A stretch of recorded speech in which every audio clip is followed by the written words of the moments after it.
Эдийн засгийг тогтворжуулах энэ өргөтгсөн санхүүжилтийн хөтөлбөрийн хүрээнд төсөв мөнгөний бодлогыг чангатгаж, улмаар эдийн засгийн сахилга батыг сайжруулахаар зорж байгаа гэх хэллэг яваад байна. Эдийн засгийн сахилга батаа гадны тулгалт хөтөлбөргүйгээр сайжруулах боломжгүй болсон хэрэг үү? Яагаад? Гэхдээ эдгээр чи юм баггүй. Эднэр бол өнгөрсөн энэ 27 жилийн эвдийн сүйтгэлд бүх имийг бол дандаа өөр нэрээр нэрлэжсэн. Бүтцийн өөрчлөлт гэж явсан. 1990 бол 90-ад оны ихэр үеил бол хандивчдын зөвлөгөөн гэж юмнуудыг хэлдэг байсан. Би дахин олон удаа хэлээд байгаа шүү дээ. Эдгээр зөвхөн Монгол улсыг эдийн засгээ эвдэн буснуулахад л мөнгө өгсөн байхгүй. Ямарваа нэгэн имийг одоо эвдэн буснуулахын тулд ямар нэгэн барилга байдгийг бол тэрийг одоо нураахын тулд тодорхой хэмжээний хөрөнгө шаардлагатай байдаг байна л да. Одоо жишээ нь бол одоо бидний энэ сууж байгаа байшин бид нар амьдардаг байлаа гэхэд биднийг энэ байрнаас нь бол гаргаад түр майхан барьж өгөө тийм үү? Түр гэрт оруулж хагаад энэ байшин минь бол нураачж байгаа байхгүй юу? Энэ байшин нураахын тулд чинь бол тодорхой хэмжээний хөрөнгө хүч одоо чинь бульдозер одоо бусад одоо экскаватор элдв юмнууд бол хэрэгцээ зөвхөн тэрэнд л мөнгө өгсөн байхгүй юу да. Тийм учраас бол чиний тавьсан асуулт бол тэд нар Монгол улсын одоо чинь өнгөрсөн энэ 27 жилийн бүх энэ дампуурлын эзэд нь эдгээр өөрснөө байхгүй да. Тийм учраас бол зөвхөн одоо юу гэдгийг өөр бодлого явуулах гэж байгаагаа одоо зөвхөн одоо юу сахилга батыг сайжруулна энэ төр гэж яриад байгаа байхгүй. Эдгээр бол зөвхөн бол өөр бодлогоо тэгэд нэрлээд зөвхөн хуураад байгаа тийм залим их нь байхгүй да. Сахилга бат гэдэг бол энүүгээрөөс дамжуулаад манай Монголын өнөөгийн эрх баригчид энэ Монгол банкны удирдлага манай одоо энэ эдийн засгийн бодлого үйл ажиллагааг одоо төлөвлөдөг одоо удирдах явдаг энэ улсуудад дарамт үзүүлж байгаа байхгүй да. Тэднийг уламд хүчтэй багалзуурдна гэсэн үг байхгүй да. Тэднийг улам хүчтэй барина гэсэн үг байхгүй да. Би энэтэй холбогдуулаад бас нэг зүйлийг хэлэхэд нь Монгол улсаас мөнгө хулгайлуулад тэгээд офшортой аваач хийгээд офшортой хэрэгэлцэн зөвхөн тэнд дансны бичлэлт болоод үлдсэн байгаа гэж би олон удаа яриад байгаа шүү дээ. Тэр мөнгө тэр одоо бодлогыг чинь боловсруулсан улсууд чинь энэ олон улсын одоо валютын сангийн эзэд чинь өөрснөө байхгүй да. Тийм учраас бол бид нар имийг өрдөөсөө үнэн бодит байдлыг бид нар одоо чинь ойлгож ухаарч энэ өнгөрсөн энэ алдаа энэ завхарлаа бид нар өөрсдөө хүлээн зөвшөөрөхгүй юм бол энэ байдлаас гарах ямар ч боломжгүй байхгүй да. Хүн бол ямар нэгэн алдаа хийж болно мэдээж. Энэ бол өөрөөсөө шалтгаалсан, өрөөлөөс шалтгаалсан бусад янз бүрийн хүчин зүйлүүд нөлөөсөн байж болно. Юм мэдэхгүй байсан, мэдээлэл бага байсан энэ төр нүгэлэгтэй хүн тэр алдаагаа бол өөрөө хүлээн зөвшөөрнө гэдэг чинь бол алдаагаа засах нь ихний алхам байхгүй да. Эхний бол тэр зоригтой хүн бол алдаагаа ухамсарлаж хүлээн зөвшөөрсөн чинь тэр хүн иргэний зориг гаргаж байгаа. Үнэхээр энэ чинь болохгүй юм байна гэдгийг ойлгож ухаарч байгаа зөвхөн өөрийнх нь амьдралыг төдөөгүй Монголын одоо чинь ирээдүйн хооч усан үр хүүхдүүдийн ирээдүйн хувь зайны өмнө хариуцлага хүлээж байгаа энэ л том алхам шүү дээ. Энийг яагаад манайхан хийж чадахгүй байна л гэж байгаа байхгүй гол нь.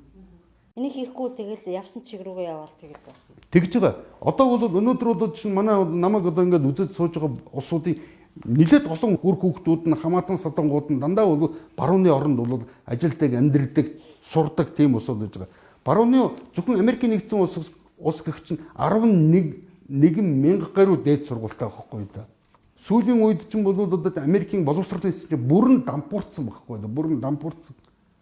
Тэнд ердөөсөө мөнгөөл төлж идэм бол одоо чинь ямар ч тэнийг идиотуудыг тэндээс диплом өгөөд явуулдаг. Ийм л одоо чинь цэвэр мөнгөний бизнесийн арилжааны зорилгоор бол одоо чинь үйл ажиллагаа явуулдаг байгууллага байхгүй. Мэдээж бол тэр дотор нэг одоо чинь гарын 5 хорон багтах бол одоо сургуулиуд бол бий л дээ. Тэр нь бол манайхны дааж давшгүй өндөр төлбөртэй.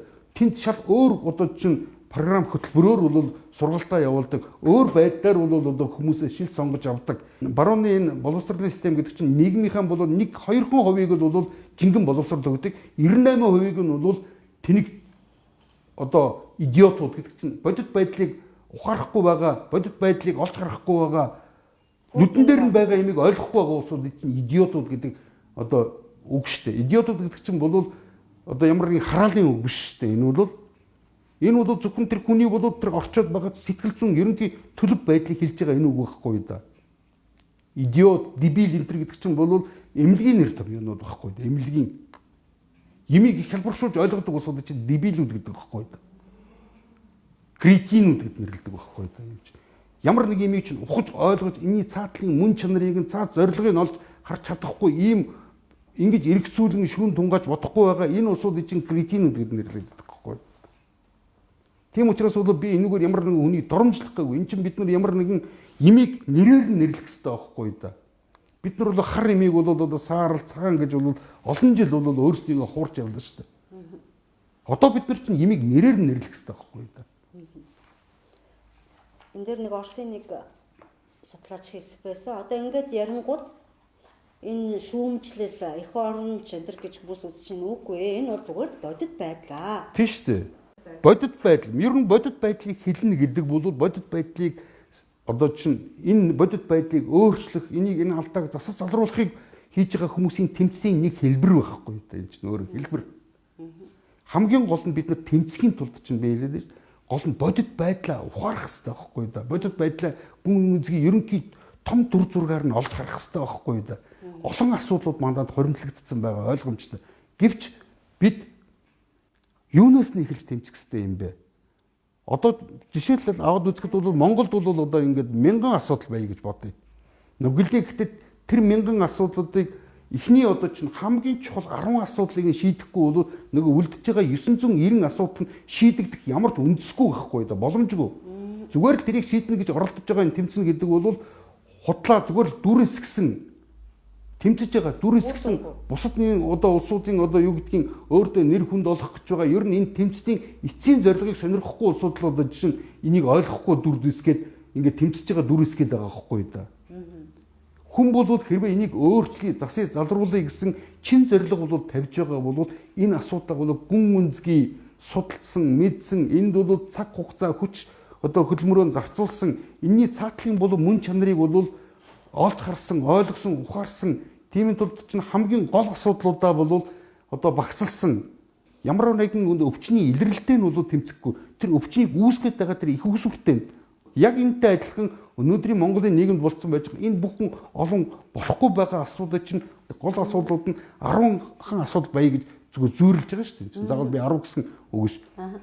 Хамгийн гол нь энэ хэдэн асуудлуудыг шийдэхгүйгээр дараа нь тэр 990 асуудлыг шийдэх ямар ч бололцоогүй байхгүй боломжгүй. Энэ ягаад гэвэл энэ 10 асуудал чинь тэр 990 асуудлыг үүсгэж байгаа хамгийн гол өөх үүсвэр их сурвалж нь байхгүй да. Өвчний тэр голомт нь байхгүй да. Энэ голомтуудыг бол би түрүү хэллээ шүү дээ. Нэгдүгээрт бол одоо мэдээллийн орон зайг бид нар бол үндэснийхээ мэдэлд авах хэрэгтэй байна. Улс үндэснийхээ мэдэлд авах хэрэгтэй. Төрийн мэдэл биш. Улс үндэснийхээ мэдэл. Улс үндэсний мэдэл гэдэг бол төртөөг ард түмэн нийлсэн энэ бүтцийг бол улс гэдэг байгаа шүү дээ. Энэ бүтцийг тухайд ер нь бол 90 оноос хойш бидний чинь улс гэдэг бол үндсэндээ Монгол улсыг муц үндэснийх нь бол устгацсан. Зөвхөн бол гадны бол одоо ингээд зүгээр тавиулуудаар бүрдсэн төр гэдэг нэг нэрлэлсэн энэ бол одоо нэг хэсэг бүлэг улсууд байж байгаа. Тэгэд бол одоо үлдсэн нь одоо зэрэг үнэхээр өдөр ирэх тутам бол ядуурч, туйлдж, зов зүдэрч шаналж байгаа энэ Монголын жирийн ард түмэн байж байгаа. Ийм болгоцсон байхгүй. Ер нь капитализм гэдэг бол сайхан капитализм гэж байдаг юм аа. Капитализм гэдэг чинь яг өнөөдрийг яг иймэд араншинтай байдаг байхгүй да. Өөр үрдөөсөө одоо чинь бол одоо юу гэдэг нь одоо зөөлөн капитализм, хүний одоо жишээ нь одоо хүнлэг капитализм гэсэн юм байдаггүй байхгүй да тийм чинь. Өнгөрсөн бол одоо чинь 500 жилийн тэр баруун Европын түүхийг би хөндлөн голдгоо судалсан, ойлгосон хүний хувьд ярьж штэ. Унших, судлах, юм үзэх, баримт кинонд цуглуулах, үзэх энэ дээр бол одоо үнэлт дүгнэлт хийх ийм цаг завгүй байдгийг гэхэд би та нарт яг бодит байдлыг хэлээд байгааг л ойлгох хэрэгтэй байхгүй да. Бүр сараас илүү хугацаагаар Монголоос би явж үзээгүй урд нь. Миний ирээдүйн хувь заяа, миний өнөөгийн өндөр, миний үр хүүхдүүдийн хувь заяа бүх юм бол Монголын ард түмэн, жирийн ард түмэн та нартай яг нэг ижилхэн байгаа байхгүй.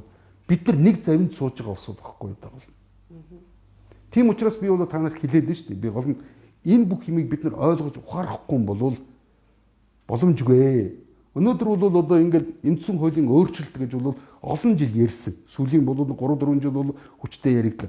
Зөвхөн бол тэр дарга даамлын тэр төрийн одоо юу гэдгийг бүтцийн зөвхөн нэг тийм өнгө будгийн засвар хийх гэж оролдоод байна шүү дээ.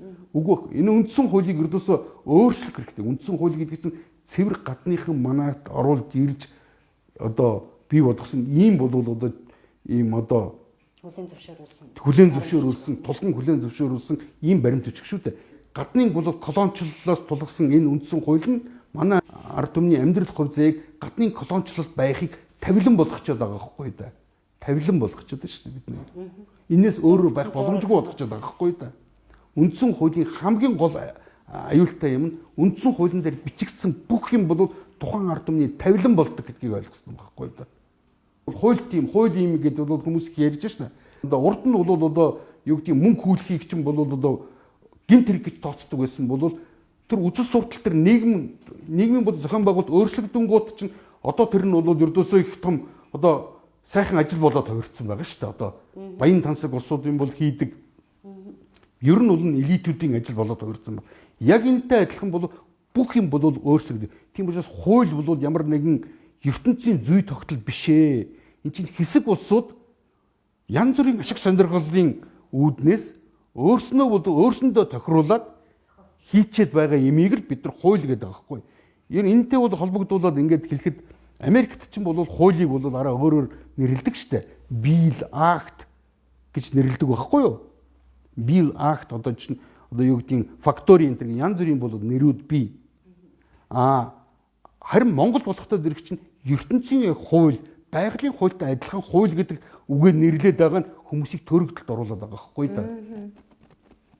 Өнөөдөр бол одоо чинь өдөр байж байна. Маргааш одоо дахиад бол одоо чинь нар гарч өдөр болно гэдэг энэ чинь байгалийн хууль байхгүй да. Энэ л хууль байхгүй да. Тэгсэн чинь хэсэг бүлэг улсуудын одоо чинь тэнд ингээд сууж байгаа саяхан бол одоо чинь энэ төр одоо хуульд өөрчлөлт оруулаад байна шүү дээ. Одоо чинь Монголын бол зөвхөн дайны үед бол урагчл гэж байна. Бусад үед урагч гэж байхгүй гэсэн ийм бол юм их хуульчлал. Энэ чинь хэсэг бүлэг улсуудын цаанаас нь гаднаас өгсөн мөн дотоодын одоо энэ урагч энэ 5 дугаар цуваагийнхны захиалсан энэ хуулийг л одоо зүтгүүлээд байгаа хэрэг шүү дээ. Тийм учраас бол энэ бүхний ялгааг бол манайхан олж харах хэрэгтэй л дээ. Сүүлийн үед Монгол банкны захирласан зол жаргалыг гадаад улс руу гарч цугтсан. Гадаадын иргэншил хүссэн гэх мэт мэдээлэл чигтээсэх боллоо. Энэ хүнтэй хариуцлага тооцох ёстой гэж ард иргэд маань ярьж бичиж байна. Та үүн дээр юу хэлэх вэ? Гэхдээ тэр бол яг үнэн шүү дээ. Би өнгөрсөн одоо 2016 оны 8 сарын одоо сүүлчээр би нэг телевизэд ус ярилцлага өгсөн. Тэгээд тэрэн дээр ч гэсэн би бол хэлсэн байгаа л да. Тэр югтэй зэрэг чинь бол 6 сарын сүүлчээр ингээд сонгуул болоод одоо шинэ засгийн газар эмхлэгдсэн байгуулагдсан.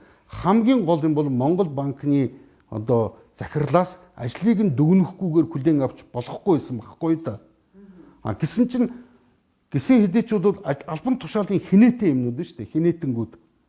Тэнд чинь гүйж очиод тэрнээс ямар ч бол одоо чинь урд нь хийсэн энэ ажлынх нь бол тайлангийн хүлээн аваагүй албан ёсоор дүгнээгөөж тэрний одоо албан тушаалын хүлээгээд авсан. Тэгээд тэр нөхөр чинь албан тушаалаа хүлээлгэж өгөөд зүхтаагаад гараа авчиж байгаа байхгүй да.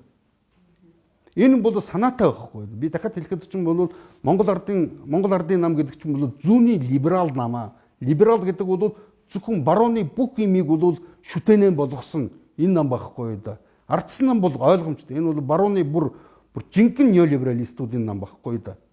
Энэ бол тийм учраас энэ хоёр намын явуулж ирсэн бодлого үйл ажиллагаа энэ хоёр намын зүтгүүлээд байгаа бүх юм бол эцсийн бүлэгт хэрвээ та нар мөн чанарыг нь олж хардсан юм бол бүгд Монголын ард түмний эсрэг байгаа байхгүй да. Энэ бол олонхын эсрэг байгаа байхгүй да. Ер нь бол зол жаргал бол бас нэг ховчлт гэдэгтэй бол одоо маш их холбоотой нөхөр шүү дээ.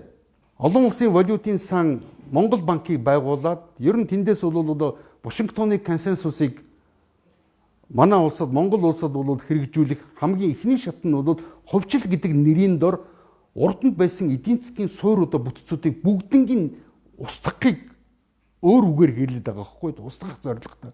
Хэрвээ устгана гэсэн бол одоо хүмүүс тэрийг хүлээж авахгүй нь ойлгомжтой байсан. Гэвч тэрийг өөрөөр нэрлэж байгаа учраас бол хүмүүсийг хуурчж байгаа байхгүй тэр нэрийн өөрчлөлт. Гэвч цаас зорилго нь огтхон ч өөрчлөгдөг байхгүй да. Бол ховчл гэдгийг чинь бол бүр 1930-ад оны үеэс хамгийн анх Гитлер гаргаж ирсэн үг юм байлээ шүү дээ. Ховчл гэдгийг чинь 1933 онд бол Гитлер одоо Германы тэр засгийн эрхэнд бол одоо гараад тэгэд хамгийн гол нь Германы бүх аж үйлдвэрүүдийг барууны энэ одоо банк санхүү энэ корпорациудад бол тавьж өгөх энэ үйл ажиллагаагаа ховчл гэд нэрлсэн баггүй да. Ховчл гэдэг чинь бол яг гагцгүй яг ийм бол хулгайчлалтыг л нуусан ийм үг байхгүй да. Тэгэд ими чинь эвдэн бүснүүлэхийн тулд чинь дандаа нэрийг нь өөрчилж хүмүүсийг хуурдаг байхгүй да. Нэрийг нь өөрчилж хүмүүс ердөөсөө тэр нэрийн цаана ямар бодлого, ямар зориг, ямар мөн чанар байна гэдгийг чинь хүмүүс харж чадахгүй болгоцсон байж та манай улсуудыг ихэнх нь. Зол жаргал чинь 1990-ад оны эхнээс болоод хөрөнгийн биржийн захирал нээсийг санаж байгаа шүү. Хөрөнгийн биржийн захирал гэдэг бол хөрөнгийн бирж гэдэг бол за бусад бол манай энэ аж ахуй нэгжүүд бүгд ховчлогдоод одоо энэ хөрөнгийн бирж нь 2 дахь зах зээлийг нээн тэгээд бол хувьцааны бол одоо чинь зах зээлийг бол нээн гэсэн энэ үрэн. Гэвч хувьцааны зах зээл нээгдсэн үү? Нээгдээгүй. Тэр хүн бол зөвхөн олон улсын валютын сан гадны энэ байгууллагуудын тавиуланд байсан байхгүй да. Тэнд сууж байгаад бүх юмыг эвдэн бүснүүсийнхаа дараа зүхтаад гараа явцсан шүү дээ. Тэгээ саяхан бол буцаж орж ирээд дахиад бол Монгол банкны юм дээр гарцсан байна. А тэр хүний ах нь болохтой зэрэг чинь мөн 92 онд чинь бол олон улсын валютын сангийн санд манай Монгол улсыг одоо элсүүлэх Монгол банкны хамгийн анхны ерөнхийлөгч чинь Жаргал сайхан байсан биз дээ. Тэр чинь төрсөн ах トゥ хоёр байхгүй да энэ хоёр чинь. Тэр хоёрын бол одоо чинь явуулсан үйл ажиллагааг хэрвээ та нар ингээд одоо чинь үзтiin бол тэр хоёр өрдөөс эдийн засагч одоо банкир хүмүүсийн явуулсан огт тэд нар хоёртаа банкир биш байхгүй. Тэр хоёулаа үзэл сурталчнаар байхгүй. Үзэл суртал гадаадын үзэл сурталыг Монголд бол хэрэгжүүлэгч ийм утсан күгэлдээнүүд байхгүй да. Энэ бол дээр нь бол бас үлэмжих хэмжээнийг хулгайлсан хулгайчдаг байхгүй да. Манай хэвлэл мэдээлэлээр бас ингэж байна. Олон улсын валютын сангийн хөтөлбөрт хамрагдах болсноор дэлхийн зах зээл дээр монголоор оголсон бондын ханш цойлж байна. Чингис бондын ханш 50%-аар өссөн гэж байна. Гэтэл манай засгийн газраас хуралдай нэртэй шинэ бонд гаргаж тэрнийх нь олон улсын зах зээлд дуудлагын ханш өссөн гинэ. Жирийн ард иргэд энэ бонд гэх чухам юу болохыг мэддэггүй. Та энгийн ойлгомжтойгоор тайлбарлаж өгнө үү? Бонд гэдэг бол англи үг. Бонд гэдэг бол хүн зээл аваад энэ зээлийг тодорхой нөхцөлтэйгээр нь хүүтэй нь буцааж төлөхийг төлнө гэдгээ баталсан юм баталгаа бичгэл байхгүй да. Тэгэхээр манайхан дандаа ийм ингэ тонгоргон хэлээр яриад байна шүү дээ. Одоо манайхан бонд зарна, бонд байршуулна энэ төр гэж бол яриад байгаа шүү дээ. Тэр бол гаднаас бол бид нар зээл аваад тэр зээлийнхаа оронд тэр зээл өгж байгаа талд бид нар бол таны энэ зээлсэн мөнгийг ийм нөхцөлтэйгээр, ийм хүүтэйгээр, ийм хугацаанд буцааж өгнө гэсэн баталгаа бичих байхгүй да. Тэгээд тэрийгээ бодохдоо зэрэг Монгол улсыг байгуулсан энэ агуу хүний нэрээр нэрлээд Чингис хаан, Чингис бонд эдгээр нэрлээд байгаа. Эдгээр бол нэг бол усан тэнэг гэж дахиад хэлэхэд нэг бол уран тэрслэгч нар байхгүй да энийг. Тэгээ тэд нар яриад байгаа шүү дээ. Ер нь бол одоо хугацаа хэтрээгүй бол энэ бол одоо чинь зээл хугацаа хэтрэнгуут нь өр болчдөг гэдэг үгүй байхгүй да. Тэр хүн хамгийн гол нь тэр зээлдэгчийн өмнө бол төлбөрийн үүрэг хүлээчихэж байгаа байхгүй да. Төлбөрийн үүрэг гэж одоо бас тийм санхүүгийн хэллэг л да. Төлбөрийн үүрэг. Тэр төлбөрийн үүрэг гэдэг бол тэр зээлийг авахдаа чухам яг юунд зарцуулахыгаа тэдний өмнө одоо чинь ам өчгөө өгч авсан байдаг. Хоёрдугаарт бол энэ зээлийг бол одоо чинь төлөх хугацаануудаа тохирсон байдаг. Хүүгийн төлнө гэдгийг чинь бол бас хүмүүсийг хуурахын тулд өрийг үйлчлэнэ гэж яриад байгаа шүү дээ. Тий. Ер нь бол зээл бол улс авч болно. Би дахиад хэлэхэд. Зээлийг бол зөвхөн тодорхой бол хугацаанд дотор гадаад худалдааны тэнцлийг хангах, тийм үү?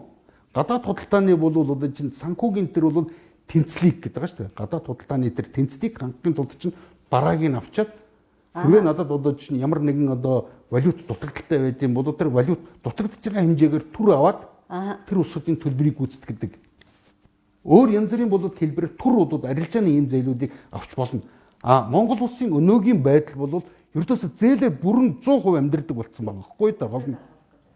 Тэгтээ зэрэг чинь би дахиад хэлэхэд чинь зөвхөн болоод гадаад валютыг зөвхөн гадаад худалдаан дээр хэрэгэлдэг байсан бол одоо болоод ердөөсөө гадаад валютыг чинь дотоодынхан амьдралын манай төгрөгийн хамгийн гол суурь болгочод байгаад нь л хэргийн гол асуудал оршиж байгаа байхгүй да. Энэ асуудлыг 20 хэдэн жилийн туршид энэ одоо энэ хоёр намын их хэрэгчнэр эдийн засагч нарыг тэдний яриаг сонсоход тэрийг огт ойлгоогүй байгаа нь мэдэгддэг байхгүй да. Ойлгоогүй байгаа. Энэ бол хамгийн гол ердөөсөө хүн улс төрч хүний хамгийн гол зорилго нь энэ байхгүй да. Гол нь энийг мэдчих хэрэгтэй байхгүй да. Бид нар талхаа одоо зээлээр авч идэж байгаа гэсэн үг шүү дээ. Тэгэлгүй яхан Жирийн чи бол одоо чинь талхаа бол ердөөсөө Америк доллараар авсан худалдаж авч идэж гин гэсэн үг байхгүй да. Тэгтээ хүүтэй бас Тийм Америк доллараар өшөө хүүтэй. Чи бол тусгаар тогтносон улсын Монгол улсын иргэн юм бол ягаад чи өөрийнхөө үндэсний мөнгөнд тэмдэгтийг хэрэглэсний төлөө чи тэдэнд хүү төлөх ёстой юм бэ? Хүү гэж юм байгаагүй байхгүй да. Тэр одоо чинь коммунизмын тэр одоо социалист бол Монголын үед чинь ердөөсөө хүү гэж юм байгаагүй байхгүй. Хүү гэдэг бол хамгийн аимшигтай хүнийг шулдаг ийм зэвсэг байхгүй да. Хүү гэдэг бол би дахиад хэлэхэд хүү гэдэг чинь биднэрт энэ цаг хугацаа орон зайг биднэрт мөнгөөр зарчиж гин гэсэн үг байхгүй да. Одоо нэг цаг өнгөрөхөд бол одоо чинь цаг гэдэг бол ямар нэгэн одоо чинь энэ агаартай адилхан энэ хүн бүхний бол одоо чинь амьдрахын бол ердөө оршин тогтнохын хамгийн гол одоо орчин шүү дээ.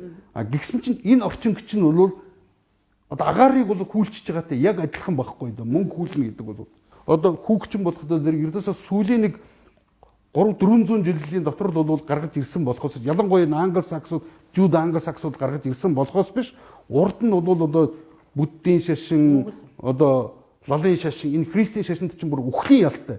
Цаасаар авдаг тийм ялтай. Ийм бол одоо аимшигтай ийм нүгэл байсан байхгүй да. одоо бол манай хүүхэд хүртэл бүх хүн энэ бол хэм хэмжээ норм байг юм гэдэг. Өө ердөөсөө хүмүүс тэгээд ойлголцсон байж байгаа. Одоо би саяхан бол хэсэг залуучуудаа уулзсан чинь ер нь 90 оноос чинь өмнө бол мөнгө хүлдэггүй байсан гэхэд тэд нар итгэхгүй байгаа байхгүй. Мөнгө хүлдэггүй ердөөсөө мөнгө хүлнэ гэж юм байгаагүй. Тийм учраас чинь зөвхөн ганцхан энэ л бол одоо чинь урдлын тэр бол одоо нийгмийн байгууламж тэр улс төрийн баримжааг бол зөвтгөх хамгийн гол аргументын нэг нь энэ байхгүй да. Хамгийн гол нь Харьцуулт. тэг харьцуулт нь энэ байхгүй да. Тэр үед чинь бол мөнгө хүлдэггүй гэдэг чинь хүнийг ямар нэгэн хэлбэрээр бие бинийгээ мүлжихийг хуулиар хоригдсан байсан байхгүй да. Чи одоо ингээд ягаад мөрөдө тоглоом тоглолтгүй байсан гэдэг. Мөрөдө тоглоом тоглоно гэдэг бол тэр хүн өөрөө ямар нэгэн бодит баялагийг үйлдвэрлээгөө байж тэр өөр бусдын бол одоо үйлдвэрлэсэн бүтээсэн энэ бодит баялагийг илэрхийлж байгаа энэ мөнгийг авчна гэдэг чинь тэр бодит баялагийг хулгайлцсан байж байгаатай адилхан биз дээ. Энэ нь цаатлын утгад цаг одоо хугацаа эрдэм мэдлэг хүч хөдөлмөрөөр хөсөн урсган байж бий болгосон энэ бол бодит баялагийг илэрхийлж байсан мөнгийг чи одоо чинь мөрөдө тоглоомоор мөнгөний авчин гэсэн чинь тэр мөнгөөр илэрхийлэгдэж байгаа бодит баялагийг хулгайлцсан гэсэнтэй яг ижилхэн биз дээ энэ чинь. Ийм учраас зөвшөөрдөггүй байсан байхгүй да. Ийм ч учраас бол одоо чинь тэр хөрөнгийн зах зээл магтгийг чинь хөгжүүлэхийг зөвшөөрдөггүй байсан байхгүй. Энэ хөрөнгийн зах зээл гэдэг чинь ямар нэгэн хүмүүсийн одоо чинь эдийн засгийн болоо зориуд одоо юу гэдэг бодиттой ийм хуулиар одоо тийм зүй тогтолцоор зохицуулагдаж явдаг гэсэн үгүй байхгүй да. Зөвхөн тэр хүмүүсийн ойлголтоор нь тэр хүмүүсийн болоо хүлээлтээр нь ийм хийсвэр юмар бол мөнгөний дүн нэг бол одоо том өсөж байдаг, хөөсөрж байдаг, нэг бол шалчиж идэг. Ийм бол юмар гадныхын ингэж одоо чинь ашиг хийгээд яваад байгаа байхгүй. Мөрөдө тоглоом. Мөрөдө тоглоом байхгүй. Энэ бол казино байхгүй одоо үндсэндээ. Одоо манайхан мэдж байгаа шүү дээ. Покер гэдэг чинь бол энэ покер тоглодог улсуудад одоо чинь мэдж байгаа. Энэ хамгийн гол покерын чинь үндсэн бол ердөөсөө тэрний тоглоомын гол зарчим нь блеф гэж нэрлэдэг байгаа шүү дээ. Хууран мэдлэг байгаа үстэй. Би юмтай мөртлөө огт одоо чинь хүзргүүн мөртлөө хүзртэй юм шиг тэр хүмүүст одоо чинь тийм дүр хэсэгдэг барьдаг тийм үү? Тийм бол дандаа юм хууран мэдлэлт байхгүй да. Барууны бол 500 жилийн түүхийг бол судлаад ингээд үзэхдээ тэдний бүх түүх нь яг ийм уур амьсгалаар явж ирсэн байгаа байхгүй. Яг ийм юмар амьдарч ирсэн байхгүй да. Олон улсын валютын сангийн тулгалт нөхцлүүд нь манай улсын төсвийг багасгаж нийгмийн халамж хамгааллыг бууруулахад иргэдийн нуруунд дээр ирдэг татваруудыг нэмэхэд чиглэж байгаа. Энэ нь жирийн ард иргэдийн ахуй амьдралд хүн дээр тусна. Та хүн дээр юу хэлэх вэ? 2012 онд Монгол төгрөгийн одоо Америк доллартай харьцсан ханьс бол 1250 орчим байсан тийм үү?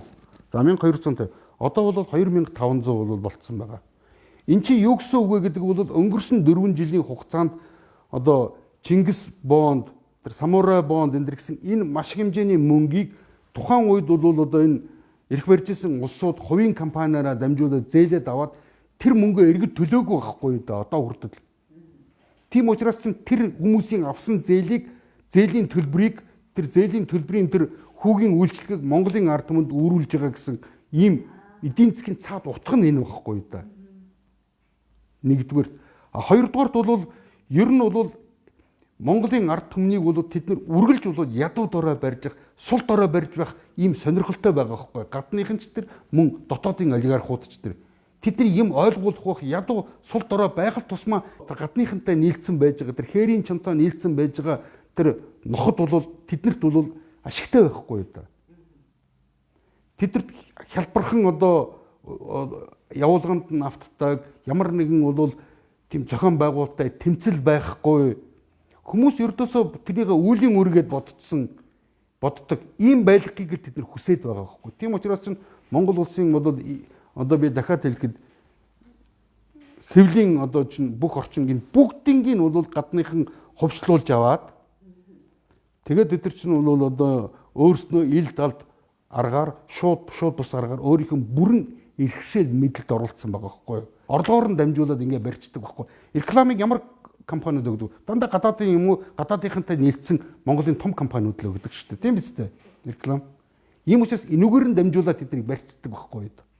Боловсролын багш нарыг манай одоо хэвлэл мэдээдийн бол одоо энэ эцдүүдийг бодох төдөр чинь эдний яг амьдрах арга болгоцсон байгаа байхгүй. Эдний амьдрах арга нь ойлгож байгаа. Эдгээр чинь Монголын ард түмний Монголын Монгол улс үндэсний эсрэг юм хийж амьдрдаг болгоцсон байхгүй да. Эн чинь бол олон зуун жил олон ард түмэн дээр туршигдсан колоничлын бол бүр сонгодог одоо бодлогууд нь энэ байхгүй да. Тийм учраас чинь бол одоо өнөөдөр бол ягаад ихэнх одоо хүмүүс маань юм мэдэхгүй байна. Ихэнх хүмүүс нь дуурахгүй байна гэдэг чинь тэднийг хамгийн гол нь улс үндэснийхэн эсрэг өөрийнхөө бол организмыг өөрөө идэж амьдрдаг ийм бол одоо байдал руу тэднийг оруулаад дасгаа сургацсан байгаа байхгүй да.